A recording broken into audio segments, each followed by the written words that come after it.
एक मुलाकात ऐसी शख्सियतों के साथ जिन्होंने दिया है अपने जीवन को एक नया मुकाम। रूबरू कराएंगे ऐसी कुछ हस्तियों के साथ एक खास शख्सियत के साथ मुलाकात जयदेव पटेल के साथ नंबर 1 इंडिया न्यूज पर।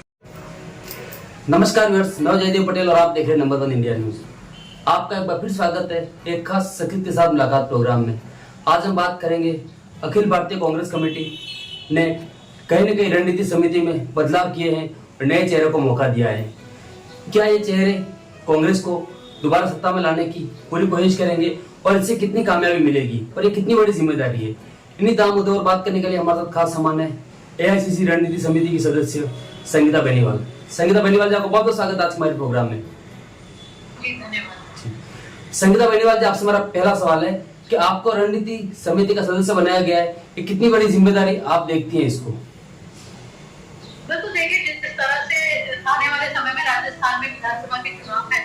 उसको देखते हुए एआईसीसी में आदरणीय केशरी वेणुगोपाल जी ने जो कमेटी का गठन किया है रणनीति समिति के अंदर, मुझे सदस्य के रूप में जिम्मेदारी दी है, जिसके अंतर्गत चुनाव से पहले कांग्रेस पार्टी की जो योजनाएं हैं, जो कांग्रेस पार्टी में हमारे आदरणीय राजस्थान सरकार के मुख्यमंत्री अशोक गहलोत जी द्वारा आम जन को लाभ पहुंचाने हेतु क्या योजनाएं कही गई थी और उन सब बातों को लेकर घर घर ढाणी और जो जरूरतमंद लोग हैं उनसे इस योजनाओं से जुड़ने हेतु क्या रणनीति हमारी रहेगी, कैसे हम अंतिम में बैठे हुए व्यक्ति तक पहुंच सकेंगे, इसको लेकर ये रणनीति समिति अपना काम करेगी। उसके बाद जब टिकट डिस्ट्रीब्यूशन होगा उसके बाद हम किस रणनीति के साथ चुनाव लड़ेंगे ताकि हम राजस्थान में पुनः हमारी कांग्रेस की सरकार को लेके आ सके, उसके लिए ये रणनीति समिति काम करेगी, जिसकी प्रथम बैठक कल हमारी जयपुर पीसीसी कंट्रोल रूम में हो गई है और उस पर हमने कई विषयों पर चर्चा की। जी संगीता बेनीवाल जी, अब सबसे बड़ी चुनौती आपके सामने ये रहेगी इस रणनीति समिति का सदस्य होने के बाद में, क्योंकि राजस्थान में इस साल विधानसभा चुनाव है, ऐसे में अशोक गहलोत के नेतृत्व वाली सरकार को रिपीट करना कितनी बड़ी जिम्मेदारी है और कितनी बड़ी चुनौती है, ऐसा आप मानती हैं? बिल्कुल, बहुत बड़ी चुनौती और जिम्मेदारी है। किसी भी चुनाव में या किसी भी काम में मैनेजमेंट और रणनीति यदि अच्छी हो, उचित हो, बेहतर हो तो हम बेहतर परिणाम दे सकते हैं। तो ये एक महत्वपूर्ण समिति रहेगी जिसमें मुख्यमंत्री जी ने जो 4.5 से 5.25 वर्ष जो कार्य किया, चाहे कोरोना रहा हो उस वक्त भी, चाहे विपक्ष परिस्थितियां रही हो उस वक्त, उन्होंने जो कार्य करके लोगों को लाभ पहुंचाने का काम किया, अब समय आ गया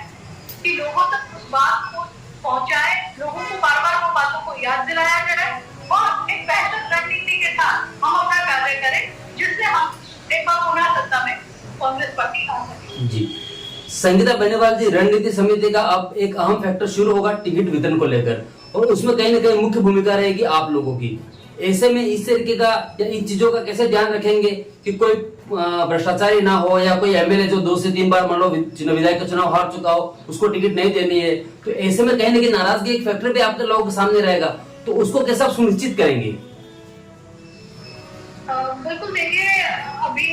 जो पार्टी ने जो जिम्मेदारी दी है मोटे तौर पे, वो एक रणनीति बनाने की जिम्मेदारी जी, और फिर धरातल पर किस विधायक की कितनी लोकप्रियता है, किस विधायक की एंटी इंकम्बेंसी है, उसके बारे में जब चर्चा होगी तो बिल्कुल जो पार्टी हित में बात होगी,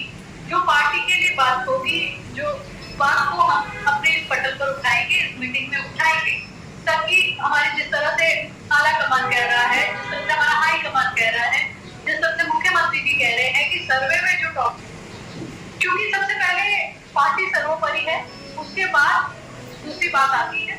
तो पार्टी हित में जो भी निर्णय होंगे, चाहे कठोर निर्णय हो, सब वो किया जाएगा। जी संगीता बेनीवाल जी, बीजेपी एक आरोप कहीं न कहीं आप लोगों पर, खासकर कांग्रेस पार्टी पर लगाती आई है, भ्रष्टाचार को लेकर के हो या परिवारवाद को लेकर के हो, चाचा भतीजावाद कहीं न कहीं, तो ऐसे में इन चीजों से कैसे आप लोग सुनिश्चित करेंगे कि इस तरीके का जो आरोप बीजेपी लगाती आई है तो उनको ये मौका नहीं दिया जाए? देखिए बीजेपी विपक्ष में है और वो लोग को कुछ समझ नहीं आ रहा क्या बोले। मुख्यमंत्री जी ने इतनी लंबी लाइन खींच दी है अपने कार्यों से, प्रदेश में ही नहीं अभी तो देश और विश्व तक राजस्थान का नाम हुआ है। यहाँ की योजनाएं अन्य राज्यों के मुख्यमंत्री टेलीफोन कर या हमारे चीफ सेक्रेटरी के यहाँ पर या मुख्यमंत्री जी के कार्यालय में पता कर रहे हैं कि आखिर ये योजना कैसे करी गई और आखिर ये बजट कैसे मैनेज किया गया। तो मैं चाहूंगी कि पकाई भी है भारतीय जनता पार्टी। मैं कहना चाहूंगी क्या भारतीय जनता पार्टी में परिवार में यदि पिताजी राजनीति में सेवा कर रहे हैं और उन्हीं के पुत्र बंधु कोई अन्य भी अपना योगदान अगर राजनीति में दे रहा है तो क्या उसको कोई अधिकार नहीं राजनीति में आगे आने का? या ऐसा कहाँ पर है कि यदि परिवार में एक जना राजनीति में है और दूसरा भी अपनी वही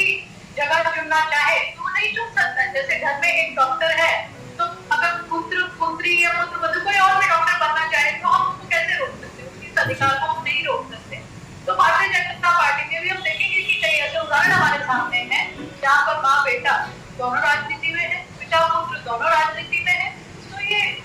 भारतीय जनता पार्टी कथनी और करनी में बहुत फर्क है। वो अपने ऊपर भी लगाकर देखेंगे वो किस तरह से टिकट डिस्ट्रीब्यूशन करता है बजाय इसके कि इंडियन नेशनल कांग्रेस क्या कर रहा है। जी, संगीता बेनीवाल जी, आपने हमारे लिए समय निकाला, उसके लिए आपका बहुत बहुत धन्यवाद।